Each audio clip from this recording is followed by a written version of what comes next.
नमस्कार। मैं सूरज कुमार दास, प्रदेश महासचिव, युवा राष्ट्रीय जनता दल एवं पूर्व लोकसभा प्रत्याशी समस्तीपुर। आज देश में जिस तरह के विचारधारा के स्तर पर सोचने की जरूरत है, बीजेपी जैसे शक्तियों को परास्त करना होगा, नहीं तो लोकतंत्र नहीं बचेगा।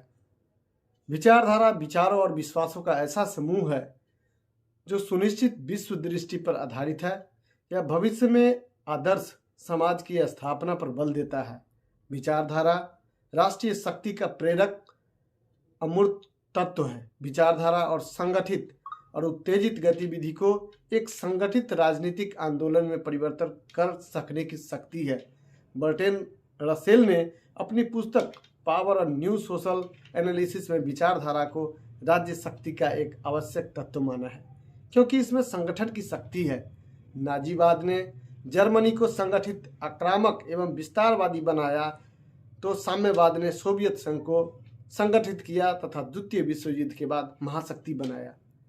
इस तरह अगर समाजवाद का स्वर उठता है तो जाति धर्म से ऊपर उठकर समाजवाद के लिए लोग एकजुट होंगे।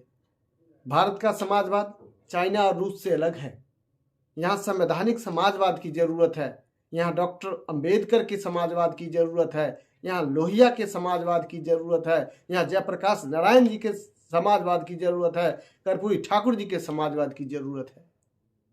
जिस तरह का आईना ऑक्सफैम की एक रिपोर्ट ने दिखाया है, जिस रिपोर्ट में कहा गया कि देश की कुल संपत्ति का 3% में देश का 50% लोग गुजर बसर करता हो और 1% अमीरों के पास देश का 40% हिस्सा हो, वैसे में समाजवाद आज की जरूरत बन गई है।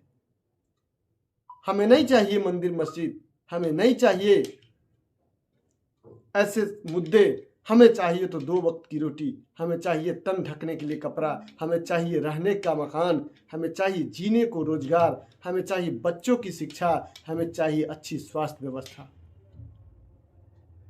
क्यों नहीं समाजवाद की वैचारिक लड़ाई छेड़ी जाए? क्यों नहीं समतामूलक समाज की स्थापना की जाए, जहां गरीब अमीर सब एक समान हो? 2 विचारधारा है, बहुत बारीकी से समझने की जरूरत है। एक है यथास्थितिवाद और दूसरा है परिवर्तनकारी विचारधारा। यथास्थितिवाद मतलब राष्ट्रवादी पार्टी, जिसको राइटिस्ट कहते हैं, अमीरों के पक्ष में होती है, जैसे कि बीजेपी जैसी पार्टियां, जो धर्म के जरिए, राम के जरिए जो वर्तमान व्यवस्था है यथास्थिति में बनाए रखना चाहती है। तो दूसरा है समाजवादी धारा, जो प्रोग्रेसिव है, जो परिवर्तन की बात करती है, जो गरीबों की बात करती है, जो समानता की बात करती है। जिस बात को कबीर, रैदास, ज्योतिबा फूले, बाबा साहब डॉक्टर अंबेडकर, पेरियार जी ने कहा है, वो समाजवाद की बात करते हैं। जहां पश्चिमी देश ने शिक्षा पर जोर दिया, वहीं भारत में मोक्ष पर जोर दिया। जाति धर्म इतना हावी रहा कि देश की एक बड़ी आबादी को तिरस्कार और अपमान सहना पड़ा। चालाक लोगों ने ऐसा व्यवस्था बनाया कि देश खंडों में बट गया।